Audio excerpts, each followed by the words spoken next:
guys, assalamu alaikum, it's Jenna J, that's me, the hijabi from TNT. Welcome back to my channel. So today I'm going to be doing chow. Now I know like most of the Trinis, if not every single Trini, must know about chow. So chow is just basically any fruit combined with like pepper and what we call shadow benny or culantro, garlic, and some black pepper, salt. So the reason I decided to do this video is because on the last couple of visits to the Caribbean islands, we just noticed that there was an abundance of nice local fruits. Like we would see tons of mango on trees, and anytime we ask anybody, so you're not going to make a chow with this, they'll be like, what was chow? We never hear about chow before. So this video is for all of you who don't know what chow is, and so you can get an idea on how to make chow.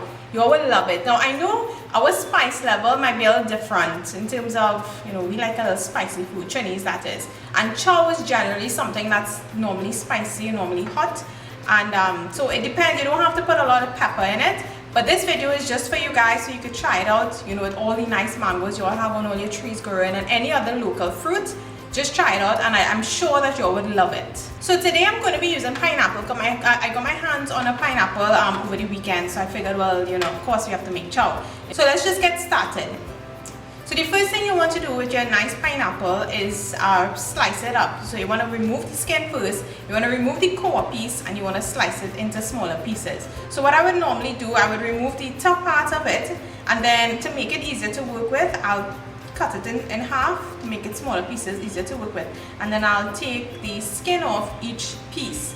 And then what you want to do after that is take like a small knife and just remove the remaining eyes that normally get left behind. So once you finish do that, you want to cut the pineapple around so that the core is not being used. It's a hard part and it's pretty much inedible, so can't really use that so much.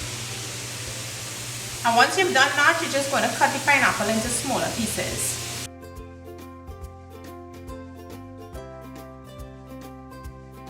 So the next step now is to make to put the pepper and the shadow benny and the garlic in it. So you can either chop it up with your hand, which is using a knife, or you can just throw it in food processor like what I always do. So once you chop these up, you're just going to add it to your pineapple. You want to mix it up. You want to add your salt, and don't forget your black pepper as well. And mix it all up, and you want to just set it aside to sit, like to marinate. Now that is the best way chow can be enjoyed. So once you make it, you're just going to put it aside in the fridge or wherever, and just let it sit and just soak up all those lovely seasoning that we just added to it. And that is just what chow is. That is just basically a chow for you. And I told you, it's so easy, it's so simple, but it's just like a nice snack we love to munch on. And you can make it with just about anything. We even use apples to make chow. Yeah, apples, strawberries. You can use plum. Once you have plum in season, plum. Using cucumbers, anything, oranges, Portugals, pumpsite, you name it, we're making chow. So that is the chow video, and I hope all my fellow islanders, Caribbean people, anybody else who's watching the video and not too familiar with what chow is, I hope you all try it out. It's a nice snack. It's a lot. It's on the, you know, more on the savory side, and it's a sweet and savory combination sort of snack that you would like. Just adjust the pepper according to your preference. You don't have to add a lot of the pepper to it, so just add enough that you know you will be able to handle. And you can add some ketchup, like some of my Trinis might add ketchup to it. They add some sugar depending on if the fruit is a little too sour, and you can also add some lemon juice or lime juice as well. So feel free to experiment with it, but you all need to try this thing we Trinidadians love that we call chow. So thanks so much for watching, and be sure to share the video with people who are not too familiar with chow and who like the fruits. That's a nice different way to have your fruits, to enjoy your fruits. So I will see you guys in the next video.